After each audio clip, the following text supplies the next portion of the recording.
Thanks for joining me again as we look back at another great classic film. This is an edge-of-your-seat action-adventure film from the late 1930s, from a versatile but underappreciated director who had a hand in developing the storyline. It features two of the biggest stars from the period and includes the screen debut of a future star. While being a work of fiction, it is based on a number of true-life events and includes drama and romance in just the right proportions. It is Only Angels Have Wings from 1939. The film's original script outline was written by Anne Winton under the working title Plane No. 4.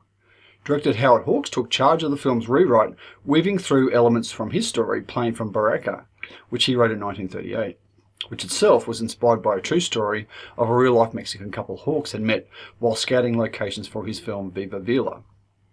The film's script was written and rewritten throughout production, mostly by Hawks and Jules Furthman, but also with contributions by Eleanor Griffin and William Rankin. Hawks had only recently finished working with Cary Grant on Bringing Up Baby when he cast him in the central role of Jeff Carter, going on to work with Grant on a total of 5 films. Jean Arthur was a major star at the time, and Hawks, having been impressed with her recent work in several Frank Capra films, cast her as the female lead Bonnie Lee. Silent film star Richard Barthelmess was cast as Bat McPherson. Barthelmess's career had been on a long, slow decline since the introduction of sound, and he was a controversial choice following botched plastic surgery that left him with X-shaped scars under both of his eyes. For Hawks, this was an advantage, as he felt the scars enhanced the character. Dorothy Comingore was initially cast in the role of Judy McPherson, but with the encouragement of studio head Harry Cohn, Hawks offered Rita Hayworth a screen test before giving her this screen debut. The film also features celebrated character actor Sigmund Rubin as John Dutchy Van Ruyter and Noah Beery Jr. as Joe Souther. Shooting began in December of 1938 at the Columbia Studio Ranch, with Hawks shooting the film in chronological sequence wherever possible. Hawks and Jean Arthur often clashed during filming because she was not used to Hawks' highly improvisational style, and when Hawks wanted Arthur to play Bonnie in a subtly sexy way, she insisted she couldn't. Eventually, she unhappily agreed to play the role as he directed.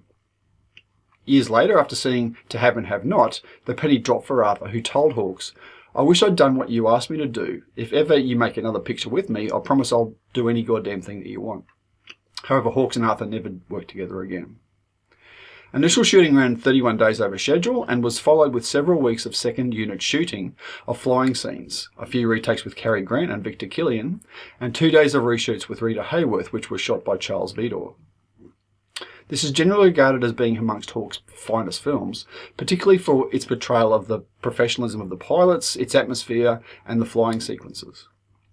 On May 10, 1939, 12 days after the film's final reshoots, the film premiered in Los Angeles at the Pantages Theatre, with its official world premiere the next day at Radio City Music Hall.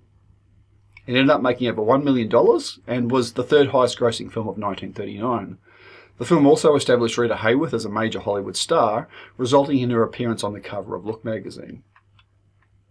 It received good reviews on its release, with Abel Green of Variety comparing it favourably to Flight from Glory and praising Barthelmess's performance.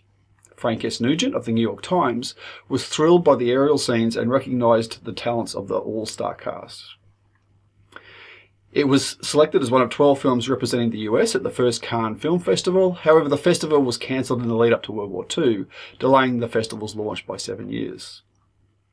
2 weeks after its premiere, the film was adapted into a 1-hour radio play for Lux Radio Theatre, featuring Cary Grant, Jean Arthur, Rita Hayworth, Richard Barthelmess, and Thomas Mitchell. Orson Welles headlined a radio adaptation on the Campbell Playhouse the following year with Joan Blondell. Roy Davidson and Edwin C. Kahn were nominated for the inaugural Academy Award for Best Special Effects, and the film was on a preliminary list for Best Black and White Cinematography but wasn't nominated. It won 4 Photo Play Awards, including for Best Picture and Best Performances for Cary Grant, Jean Arthur, and Richard Barthelmess. It is considered one of Hawks' best films and the beginning of a purple patch for the director.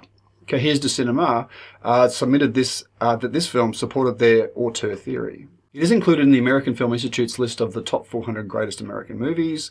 It's one of the 1001 movies you must see before you die, and has been preserved in the US National Film Registry.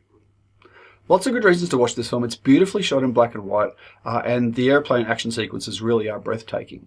The cast is brilliant. Grant and Arthur are fabulous together. Rita Hayworth is a knockout, and the character actors are engaging and entertaining.